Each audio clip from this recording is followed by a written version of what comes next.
नमस्कार मित्रांनो Maharashtra election 20 November 2024 रोजी झालेला आहे. तर याचा एक्झिट पोल हा समोर आलेला आहे. TV9 रिपोर्टरचा पोल हा अंदाज काय सांगतो या व्हिडिओच्या माध्यमातून आपण पाहणार आहोत. तो व्हिडिओ तुम्ही पूर्ण पहा. चॅनलला नवीन असाल तर सबस्क्राईब नक्की करा. मित्रांनो, महाराष्ट्रातील विधानसभा निवडणुकीनंतर TV9 रिपोर्टरच्या एक्झिट पोलनुसार महाविकास आघाडी आणि महायुतीमध्ये काटेकी टक्कर असल्याचं दिसून आलेलं आहे. पोलनुसार महाविकास आघाडीला 136 ते 145 जागा, तर महायुतीला 129 ते 139 जागा मिळण्याची शक्यता मित्रांनो TV9 रिपोर्टच्या पोलच्या माध्यमातून दिसत आहे. तर मित्रांनो, महाराष्ट्रात विधानसभा निवडणुकीसाठी आज मतदान पार पडल्यानंतर आता विविध संस्थांचे एक्झिट पोलची आकडेवारी समोर येत आहे.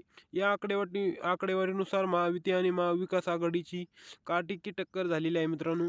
विविध संस्थांचे वेगवेगळे आकडेवारी समोर आलेली आहे मित्रांनो.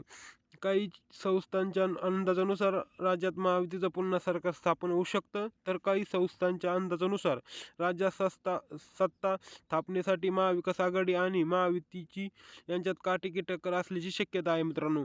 या सगळ्या घडामोडी दरम्यान आता TV9 रिपोर्टरचा पोलचा अंदाज समोर आलेला आहे.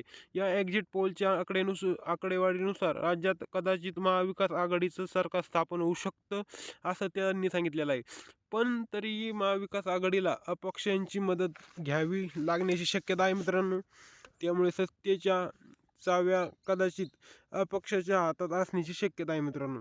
TV9 रिपोर्टर पोलनुसार महाराष्ट्राची महायुती आणि महाविकास आघाडी यांच्यात काटेकी टक्कर झालेली आहे मित्रांनो. TV9 रिपोर्टनुसार महायुतीला 129 ते 139 जागावर यश मिळण्याची शक्यता आहे मित्रांनो. तर महाविकास आघाडीला 136 ते 145 जागावर यश मिळण्याची शक्यता आहे. तर इतरांना 13 ते 123 जागावर यश मिळण्याची शक्यता आहे. TV9 रिपोर्टनुसार कोणत्या पक्षाला किती जागा मिळणार आहे, तर TV9 रिपोर्टनुसार पोलनुसार राज्यात भाजप हा सर्वात मोठा पक्ष ठरण्याची शक्यता आहे. पोलनुसार भाजपला 81 पेक्षा जास्त जागा मिळण्याची शक्यता आहे.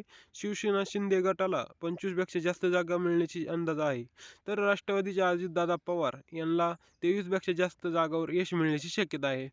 TV9 रिपोर्टनुसार पोलनुसार महाराष्ट्रात महाविकास आघाडीला कदाचित बहुमताचा आकडा गाठण्याची यशस्वी होऊ शकतात. कारण अंदाजानुसार महाविकास आघाडीला 136 ते 145 जागावर यश मिळण्याची शक्यता आहे. अंदाजानुसार काँग्रेसला 50 पेक्षा जास्त जागेवर यश मिळण्याची शक्यता आहे. तसेच शिवसेना ठाकरे गटाला 144, राष्ट्रवादी शरद पवार यांना 42 पेक्षा जास्त जागावर यश मिळण्याची शक्यता आहे मित्रांनो.